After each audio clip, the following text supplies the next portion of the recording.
हाय मेरे प्यारे बच्चों, आप सभी का अपना स्टडी पॉइंट यूट्यूब चैनल हार्दिक स्वागत करता है। आज हम पहुंच चुके हैं रामायण को पढ़ के पुराण पे। किसमें पुराणों में पहुंच चुके हैं। आपसे पुराण पूछता है कितने होते हैं, तो वो आपके 18 पुराण होते हैं। कितने सर? 18 पुराण होते हैं। इन 18 पुराणों में जो आपकी यूपी कांस्टेबल की परीक्षा के लिए इम्पोर्टेंट होंगे, आज हम उन पुराणों के बारे में आपको बताऊंगा जो सबसे इम्पोर्टेंट होंगे। आप सबसे पुराना पुराण कौन सा है? कौन सबसे पुराना पुराण कौन सा है? आपसे सबसे पुराना पुराण पूछता है पुराना पुराण, तो वो है मत्स्य पुराण। कौन? मत्स्य पुराण। जो ये आपका मत्स्य पुराण है, इसमें किस वंश के बारे में बताया गया है? मत्स्य पुराण में किस वंश के बारे में बताया गया है? वो सातवाहन वंश का। सातवाहन वंश। सातवाहन वंश के बारे में कौन बताता है? सातवाहन वंश के बारे में कौन बताता है? तो आपका मत्स्य पुराण बताता है। दोस्तों, मत्स्य पुराण सातवाहन वंश के बारे में बताता है। इसके बाद एक इम्पोर्टेंट और है, उसको लिखते हैं विष्णु पुराण। विष्णु पुराण। कौन? विष्णु पुराण हो गया। ये आपका मौर्य वंश के बारे में बताता है। ये कौन? मौर्य वंश। ये मौर्य वंश के बारे में बताता है। लेकिन उसी जगह जो मत्स्य पुराण है वो आपका सातवाहन वंश के बारे में बताता है। इसके बाद आता है वायु पुराण। वायु पुराण किसके बारे में बताता है? तो यह बताता है मौर्य वंश, ये बताता है गुप्त वंश। किसके? गुप्त वंशों के बारे में बताता है आपका वायु पुराण। दोस्तों, वायु पुराण गुप्त वंशों के बारे में बताता है। इसके बाद भागवत पुराण होता है। भागवत पुराण।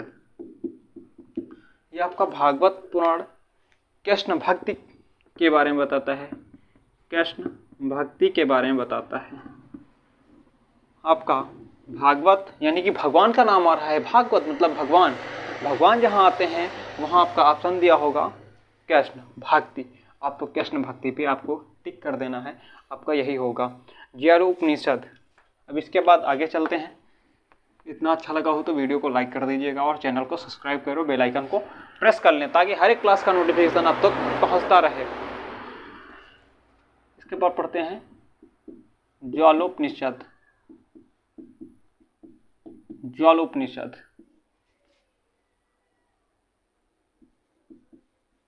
कौन? ज्वालोपनिषद। इसमें 4 आश्रमों के बारे में बताया गया है। ज्वालोपनिषद के बारे में इसमें क्या हुआ? 4 आश्रम के बारे में बताया गया है। 4 आश्रमों के बारे में बताया गया है। ठीक है। जो ज्वालोपनिषद है इसमें 4 आश्रमों के बारे में बताया गया है।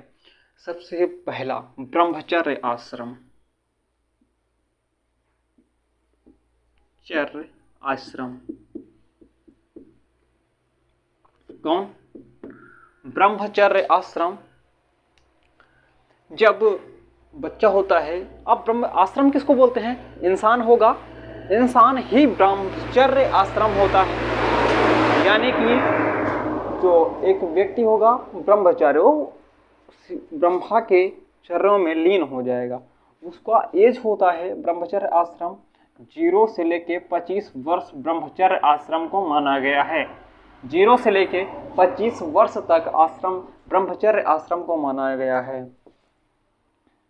इसके बाद आता है गृहस्थ निषेध। गृहस्थ निषेध। कौन सा? गृहस्थ निषेध। गृहस्थ निषेध जो है वह माना गया है 0 से 25 है। यह है 25 से लेकर के 25 से 50 25 सालों का अंतर, क्योंकि यहाँ से उठ के हैं हम 25, इनका डिफरेंस कितना है? तो 25 वर्षों का है। अब इसके आगे 25 वर्षों को ऐड करना है, तो इसमें से 25 में से 25 हम ऐड कर देते हैं तो मिल जाता है आपका 50। तो यहाँ हो जाएगा 25 से लेकर के 50 वर्ष। 1 2 4 आश्रम पढ़ने हैं। तीसरा आश्रम हुआ आपका जब गृहस्थ यानी कि ब्रह्मचर्य आश्रम जो था उसमें घर में रह के वो पूजा पाठ करता था। इसमें क्या आगे बढ़ा तो घर को त्याग दिया।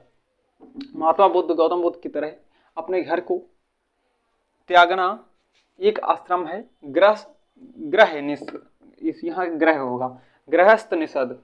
जो ग्रह निषद ग्रह को त्याग देता है, ठीक है, ग्रह को त्याग करके वो जाता कहाँ है सर? ग्रह को त्यागेगा तो कहाँ जाएगा? वन में जाएगा। इसके बाद आता है वनप्रस्थ। वनप्रस्थ आश्रम। वनप्रस्थ आश्रम कब से कब तक माना गया है? तो इसमें भी 25 ऐड कर देते हैं। यहां से 25 ऐड करते हैं तो यहां से मिल जाता है 75 वर्ष, ठीक है। क्योंकि जो पीछे नंबर लिखा है इसको तो हम ऐसे ही लिख देते हैं। इसमें से 25 ऐड करते हैं तो कहां तक जाता है? 75 तक।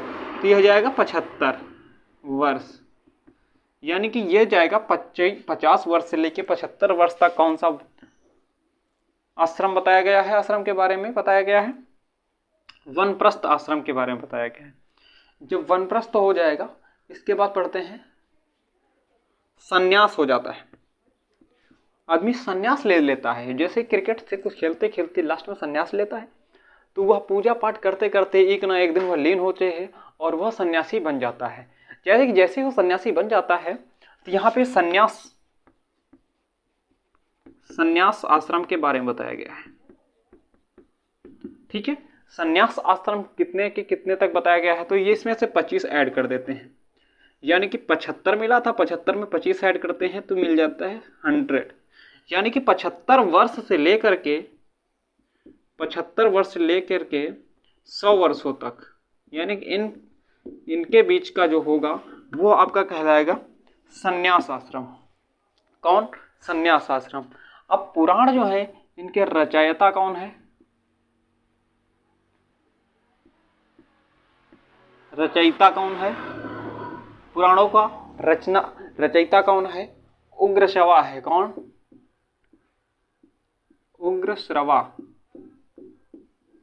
उग्रश्रवा। पुराणों का रचयिता कौन है? उग्रश्रवा है।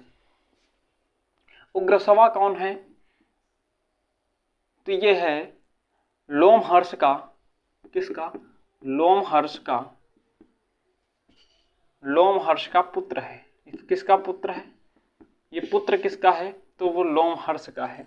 लोमहर्ष का पुत्र है, यानी कि लोमहर्ष किसके पिता थे? उग्रश्रवा के पिता थे। दोस्तों ये वीडियो अच्छा लगा हो तो लाइक कमेंट शेयर बनता है। अगले टॉपिक यानी कि 16 महाजनपदों के बारे में लेकर के आएंगे अमन सिंह नए वीडियो के साथ, नए एपिसोड के साथ। फिर से मुलाकात होगी एसटी पैंट यूट्यूब चैनल के साथ।